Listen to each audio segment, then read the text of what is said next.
독해, 그러니까 앞으로 수능 독해를 할 때 이런 특징이 있다는 걸 명확하게 알고 접근하시면 돼요. 78쪽인데 내가 이 문제를 너네들한테 지금 풀어봐 하면은 한숨 소리밖에 안 나요. 그래서 내가 일단 설명을 한번 해드리고 문제를 조금 풀자. 그리고 나서 다시 설명해 드릴게요. 78쪽 독해입니다. 독해. 아예 그냥 1교시에 독해 하는 게 나을 것 같아서. 이거는 동영상으로 때우기에는 너무 내용이 어려워요. 자, 그래서 이거 잠깐만 설명드릴게요. 설명은. 요거 조금 필기가 필요합니다. 그러니까 뭐가 필기가 필요하냐면 일반론이에요. 그러니까 수능 독해 지문의 특성. 이거를 하려면 요거부터 그렇죠. 여기에 잠깐 정리를 하고 가시면 좋을 것 같습니다. 맨 앞에 이제 챕터가 바뀌었죠. 테이크 3이에요. 테이크 3이면 페이지로 보면 68페이지 그 다음에 있네요. 69.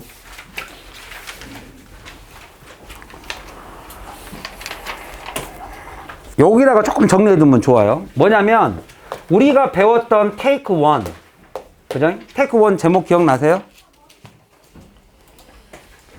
호 히어죠. 다 함께 여기로 이 말이죠. 끊어서 읽으면 다 함께 여기로, 쉽게 말하면 응집성을 말합니다. 일관성이죠. 일관성. 호 히어 런스니까 일관성. 그 다음에 일관성이라는 것은 글을 처음부터 끝까지 다 같은 글이다. 근데 테이크 2가 엄청나게 중요한 이유는 뭐냐면 이게 일관성, 처음부터 끝까지가 같은 글이긴 한데 달라요. 어떻게? GS. 쉽게 말하면 편의점인가요? 얘는 달라요. 뭐가 다르냐면 같은 글인데, 같은 지문에 있는 글인데 그게 제너럴한 스테이트먼트, 쉽게 말하면 일반적 진술이라는 표현을 씁니다. 일반화라는 게 뭐냐면 가장 포괄적이다. 넓게 씁니다. 넓게, 포괄적. 모든 사람은 죽는다. 그죠? 그러다 보니 추상적 개념이 많이 들어간다. 추상적. 그래서 이걸 우리가 주제문이라 불러요. 다 포함하니까. 과일하고 다 포함해요. 글에는 이런 문장이 있어요. 주제문이. 그리고 그거를 뒷받침해주는 구체적 사안이 있어요. 사과도 있고 딸기도 있고 배도 있어요. 여기는 과일이고 포괄적. 그래서 스페시픽이 있어요. 구체적이에요. 구체적. 그러니까 구체적이라고 하면 쉽게 말하면 어떤 글 속에서 구체적 진술이라는 것은 구체적 사례, 예시, 근거 다 같은 말이죠.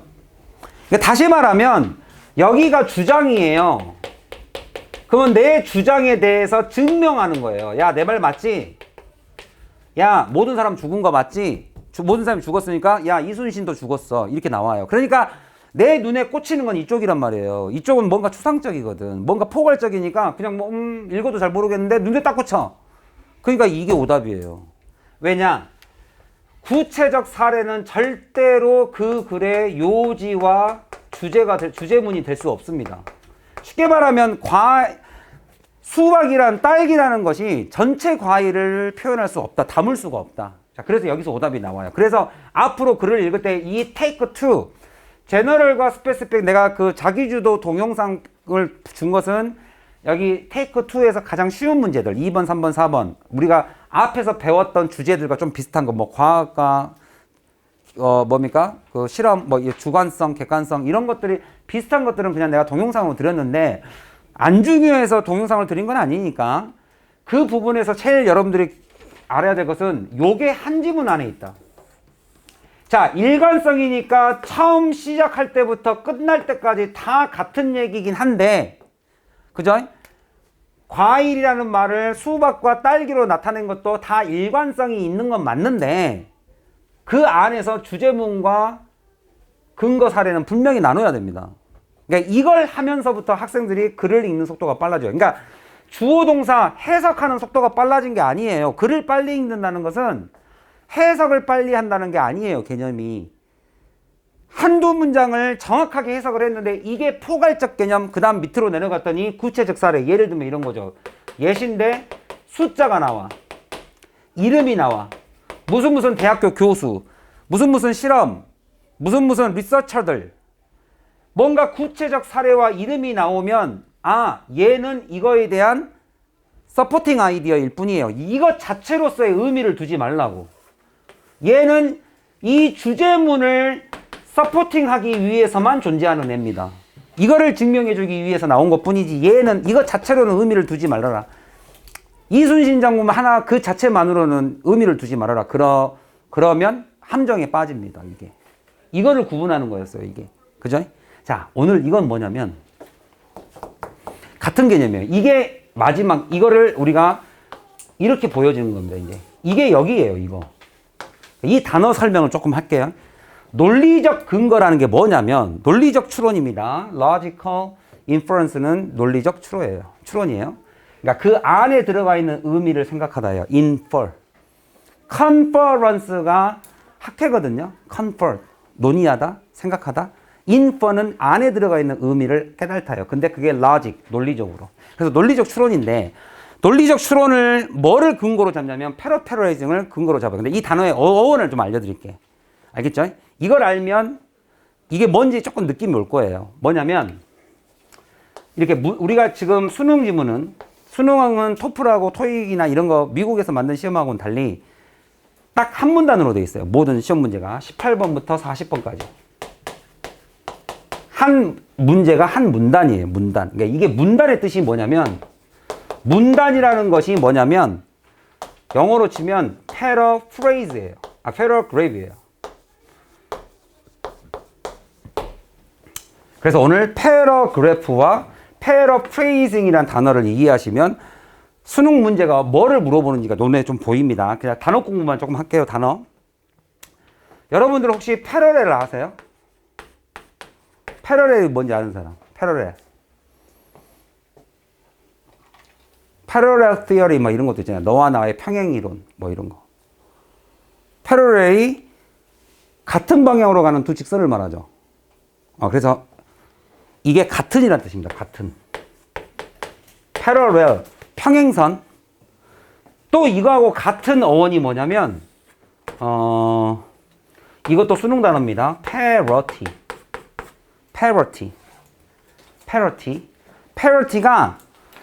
여기에 있는 모든 학생들을 선생님이 평등하게 다 하나처럼 대해줘요. 똑같이. 그래서 이걸 평등이라고 불러요.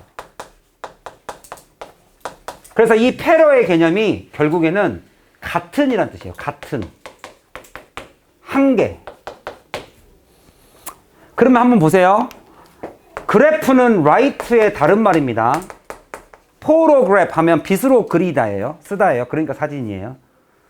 autograph. 자신이 쓰다니까 사인이에요. graph는 쓰다는 뜻입니다. 그러면 paragraph면 어떻게 쓴 글이 문단이란 정의예요. 어떻게 쓴 글? 같은 이야기를 썼어요. 즉, 한 가지 아이디어만 나타내요. 즉, 한 가지 주제만 나타내요. 그러니까 일관성 있게 쓰게 돼 있어요. 이해가요? 그래서 수능 문제가 이거를 기본으로 문제를 만든 거예요. 이해가요? paragraph, 문단이라는 게 어떻게 쓰인 거라고? 같은 글로 쓰여 있어요. 그러다 보니 잘 보세요. paraphrasing은 뭐겠습니까? phrase는 알아두세요. 두 단어 이상 이거를 구라고 부르죠. 구가 phrase입니다. 그래서 구라는 표현은 1번 뜻, 2번 뜻이 뭐냐면 표현이란 뜻이에요. 두 단어 이상이니까. 자, 그러면 이거를 그대로 해석하면 어떤 표현이에요? 똑같은 표현이죠. 자, 글은 어떻게 되어 있다? 첫 번째 문장이 여자친구라고 나왔다, 얘들아. 그러면 한 가지 아이디어, 일관성이라며. 그러면 두 번째 뭘로 써요? 여자친구로 안 쓰고 애인으로 바꿔요. 근데 여자친구하고 애인은 같은 글이에요. 그러면은 글을 정확하게 해석하는 사람들은 여기 맨 첫부터 끝까지를 다 읽는 게 아니에요. 선생님도 다 안 읽어요. 근데 보기는 다 봐요. 왜 어떻게 봐요? 빠르게? 대충 보는 게 아니야. 정확하게 해석해요. 그리고 나서부터 말이 반복될 때는 그죠? 할 말이 끝났다는 걸 내가 알아요. 그러니까 맞춰만 봐요. 이렇게. 아, 여자친구. 아, 네가 말한 반려자는 여자친구 말하는 거지? 이해 가요? 반복이니까. 이렇게 그래서 이걸 두 갈씩, 양갈씩. 두 번 나오면 양갈씩. 가운데 나오면 중갈씩. 빈칸 가운데 뚫려 있으면 중갈씩. 빈칸 마지막에 뚫려 있으면 첫 번째 거 바꿔 쓴 미갈씩. 이런 거예요, 그냥. 두 갈씩 미갈씩은 국어에서도 배웠을 거 아니야. 여기다가 빈칸 뚫어놓으면 내가 못 찾나? 내가 이걸 외워야지 찾아요? 아니야. 여자친구의 동의어니까 내가 찾는 거야. 이해 가요? 본문암기로 찾는 게 아니라고. 이 단어 바꿔버리면 어떡할 건데? 동의어로 공부하는 거라고. 그래서 동의어 공부가 중요한 거고, 동의어보다 조금 난이도를 올리면 뭐예요? 착하게를 뭘로 쓸 수 있어요? 착하게 살자를 나쁘게 살면 안 되로 쓸 수 있죠. 그럼 나쁘게로 나오면 그게 반의어로 결국엔 뭐란 거다? paraphrase, 같은 표현으로 바꾼 거예요. 이해 가요? 자, 이게 우리가 배우는 take 1, take 2, 그 다음에 take 3예요. 우리가 지금까지 배웠던 무관한 문장, 일관성, 즉 이순신, 모든 사람은 죽는다. 이순신도 죽었잖아. 근데 이순신이 갑자기 모든 사람은 죽는다고 상관없는, 그죠? 근거죠. 구체적 사례. 그것 자체의 의미를 두면 안 되는데 이순신 장군이 왜적을 물리쳤다. 이렇게 가면 그건 틀린 글이라고. 주제가 벗어나니까. 그래서 이것 갖고 함정을 파는 거야. 이해 가죠? 이 두 개가 구분되는 게 매우 중요한데, 그죠? 한 발자국 더 건너뛰어서 오늘은 패러프레이즈, 단어가 바뀌고 하는 거를 어떻게 잡아낼 것이냐를 찾을게요. 그게 빈칸 추론이에요. 그게 요약이고. 그러니까 주제나 제목보다 한 단계 조금 더 어렵죠. 단어가 실제로 바뀌어 있는 걸 찾으라 그러니까. 이게 조금 어렵겠죠. 그리고 여러분 학교 시험에서도 킬러 문항들이 대부분 요약에서 많이 나옵니다. 요약이란 건 뭐냐면 지문에 있는 글을 내가 다 외웠단 말이야. 시험장에 가기 전에. 근데 요약문이 있죠. 한 줄로 요약을 해놨는데 거기다 빈칸을 뚫어놔서 A하고 B에 들어갈 단어를 찾으라고. 근데 그 단어는 내가 처음 보는 거야. 그러니까 이런 것들이 킬러 문항이죠. 뭐 종천도 마찬가지, 두루도 마찬가지, 아름도 마찬가지. 대부분의 학교에서는 선택지 단어를 가지고 난이도를 결정합니다. 내가 외웠던 지문하고 지문에 대해서 다른 단어로 물어봐 버려요. 시험 문제를. 근데 그게 그 지문이 착하게 살자로 똑같이 동의어로 바꾸게끔 나오면 차라리 쉽죠. 이거는. 근데 해석을 해보니까 거기에 나쁘게가 들어가야 돼. 내가 외웠던 지문의 내용에 반대 단어가 들어가야 돼. 이제 이러면 난이도가 올라간 거예요. 알아요? 두르고도 잘 나와요, 그거. 그건 내가 수업 시간에 시험 기간에 다 짚어드릴 거예요. 자, 그런데 여기서 수능의 특징을 딱 두 개만 잡을게요. 수능 지문의 특징. 이게 여러분들한테 절대 이롭지 않습니다. 첫 번째, 글이 짧다. 이 글이 짧다라는 게 굉장히 반갑게 들릴지 모르겠지만 이걸 다른 말로 바꾸면 설명이 없다예요. 설명이 없다. 그냥 그 문장 하나로 시험이 끝나버린 경우도 많아요. 수능은.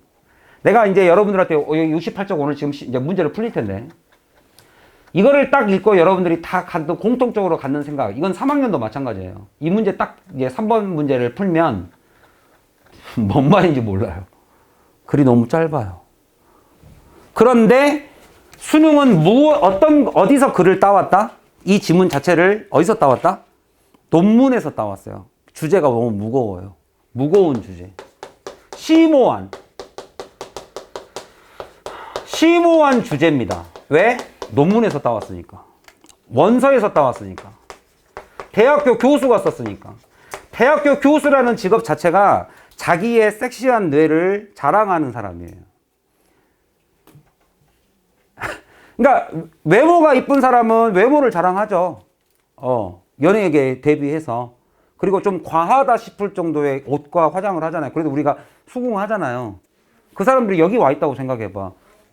이쁘긴 한데 뭐야 옷을 저렇게 입고 다녀. 이렇게 생각할 거 아닙니까? 과하지 않아요? 이 사람들은 말을 과하게 해요. 자기의 지식을 과하게 표현해요. 잘났거든요. 평생을 그것만 바쳤거든요. 연구를 했거든요. 그러니까 그 사람은 자랑을 해도 우리가 받아들여요. 평상시에 말을 그렇게 하는 사람은 드물어요. 근데 우리는 그걸 받아들이는 게 일상 용어들이 아니에요. 쟤네들이. 그래서 설명이 없다 보니 우리는 이 단점을 어떻게 극복해야 돼? 논리적 추론으로 극복해야 돼요. 어떻게 극복하는지 알려드릴게요. 예를 들면 이런 거예요. 첫 번째 문장에 내가 첫 번째 문장을 해석해드리고 가겠습니다. 이거 너무 어렵기 때문에 내가 해드리고 갈게요. 3번 한번 볼까요?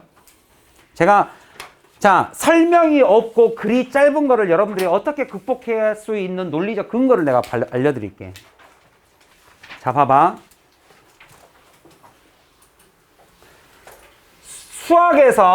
수학에서 여러분들 대우관계라고 배우셨어요? 대우관계?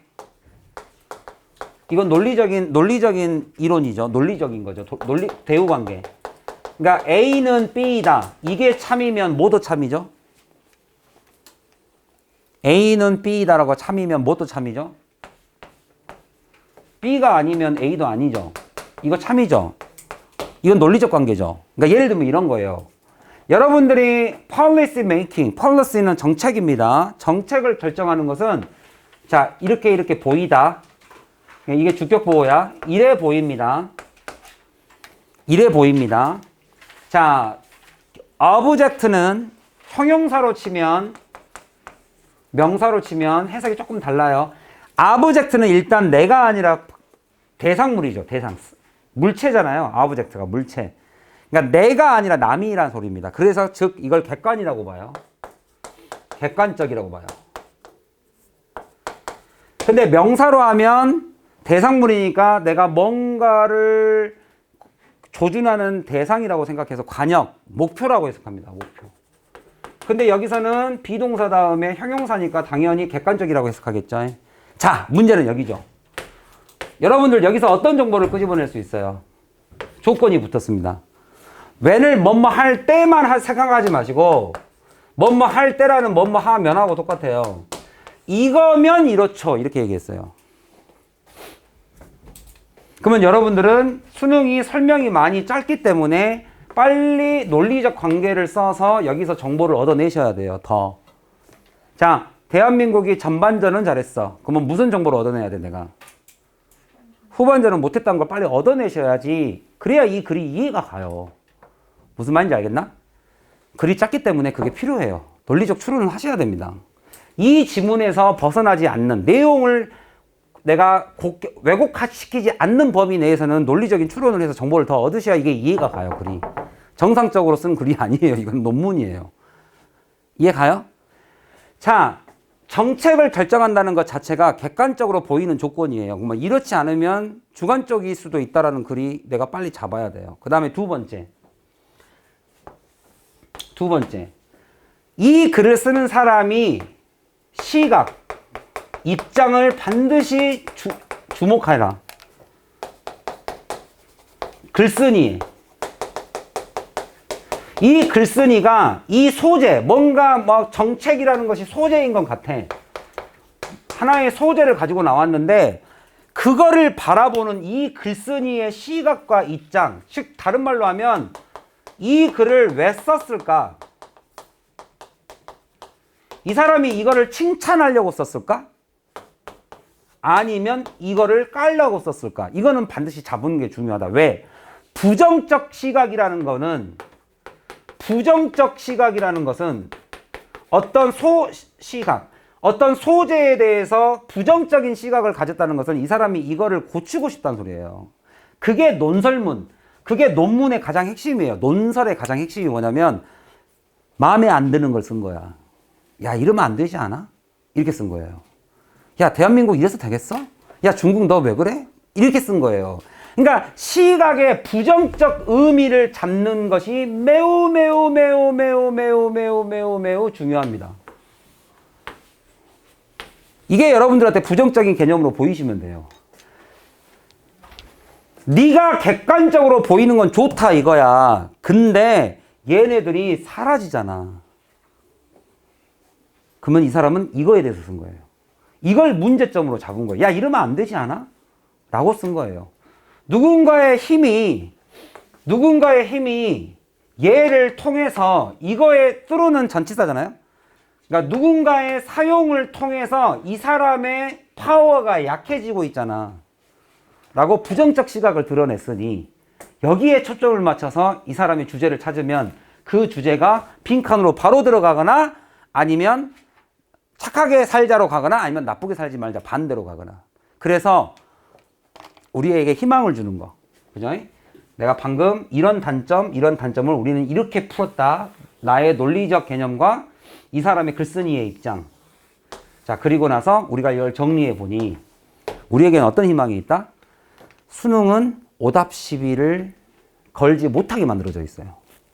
오답12에 걸리면 교육부장관 모가지 날아가게끔 만들어져 있어요. 이게 무슨 말이냐? 입장이 분명하다. 분명한 입장이에요. 분명한 정답이 나오게끔 만들어요. 쉽게 말하면 이 글의 입장을 분명하게 해놨어요. 애매하게 안 해놨어요. 다만 그 부정적인 시각을 내가 못 읽어내니까 이것도 정답 저것도 정답인 것 같지, 이거 하면 안 돼, 이거 해야 돼가 눈에 정확히 보여요. 그리고 선택지로 넘어가면, 그죠? 선택지로 넘어가면 긍정과 부정이 눈에 명확하게 나눠져요. 이해가요? 그래서 수능은 요지가 2개밖에 안 나와요. 왜? 글은 너무 짧고, 근데 오답 시비를 걸리면 안 되게 답이 명백해야 되니까 2개밖에 안 나와요. 알겠어요? 몇 개밖에 안 나온다? 2개. 2개밖에 안 나와요. 그 2개를 잡으면 밑으로 내려가면 선택지에 가면 그 2개가 선택지에 다 있어요.